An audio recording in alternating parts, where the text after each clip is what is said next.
ଖବର କିଛି ନବା ନାହିଁ।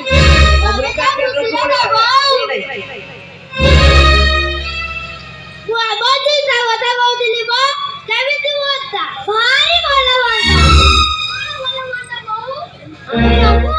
ପ୍ରଧାନ ବାବୁ ଆସିଛନ୍ତି ତ ଝିଅ ପାଇଁ ବାହାଘର ପ୍ରସ୍ତାବ ନେଇଛି। ବାହାଘର ତାଙ୍କ ମୁଣ୍ଡ ଖରା ହେଇଛି ବୋଉ।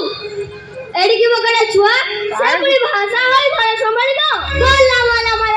କି କଥା କହ ତ ଛୁଆ କେଳା ଘର ହୋଇଥିଲେ ହେସେନେ ହେସେ ଛୁଆ ସରକାରୀ କହିଲା କନା ଛୁଆ ବୋଉ ବାହାଘରଟା କଣ ପିଲା ଖେଳ ହୋଇଛି? ତା ଛଡ଼ା ଗୀତା ଭଲ ପାଠ ପଢୁଛି। ସେ ତାର ଗୋଟିଏ ସ୍ୱତନ୍ତ୍ର ପରିଚୟ ଗଠନ କରିବାକୁ ଚାହୁଁଛି। ଆରେ ଘର ବାହାଘରଟା ହେଇଯାଉ ବାହାଘରିଆ ଯିବ କିଛି ବି ହବନି।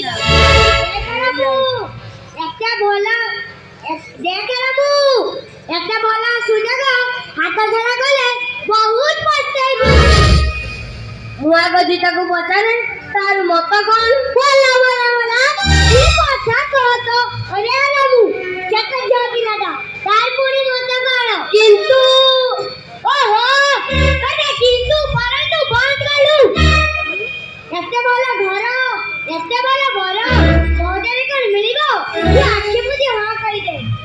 ହଁ ପ୍ରଧାନ ବାବୁ ଆମର କିଛି ଆପତ୍ତି ନାହିଁ। ତାହେଲେ ଶୁଭ ଖବରଟା ତୁମ ସବୁଗୁଡ଼ିକୁ ଜଣାଇ ଦଉଛି। ଶୀଘ୍ର ବୋଉ ଝିଅଟାର ଏତେ ସ୍ୱପ୍ନ ମୁଁ କେମିତି ତା ସ୍ୱପ୍ନକୁ ଭାଙ୍ଗି ଦେଇ ପାରିବି? କି କଥା କହ ତ? ଅରେ ବାବୁ ତୁ ଏକା ଝିଅର ବାପ ହେଇଛୁ ଆଉ।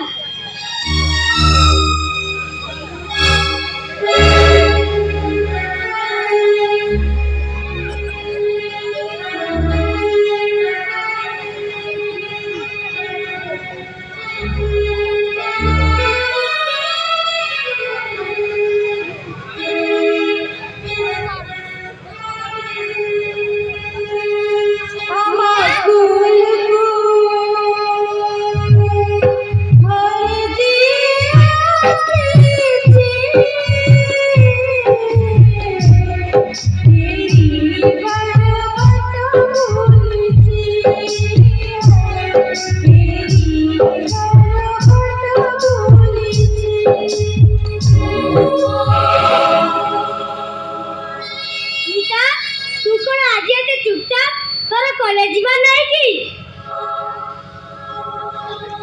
अच्छा मामा जीतारा बाहागर ठीक हो जाईची। ए तू कोन कहूछु? तोरा मुंडा ठीक अछि त? ए कथा मु कोन नाही मामा गाटा सारा ए कथा प्रचार होई सालनी ना रमेश बाबू एपरी करि पारबेनी। मो स्वप्न को एमिति आख्या करे भागी दिवार मु देखि पारिबी। रमेश बाबू को अटकावा को पड़िबो। हेले मामा ता जेजमा तो कहानी कथा सुनिबेनी ताको सुनिबा को पड़िबो। पिलाटार उज्जवल भविष्यत को एमिति नष्ट हेबाकू मु छाड़ी दे पारिबी। रमेश बाबू को अटकावा को पड़िबो।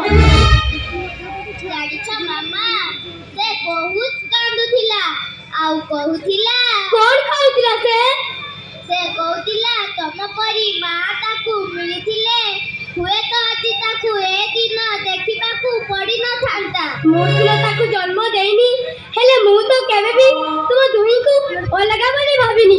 तो परी मु ताकू भी समान स्नेह आदर देइची समान जत्न नेइची। सब ठीक छे मामा हेले ता जेजेमा कहानी कथा सुनिबेनी ताकू सुनिबाकू पड़िबो। रमेश बाबू को अटकाबाकू पड़िबो।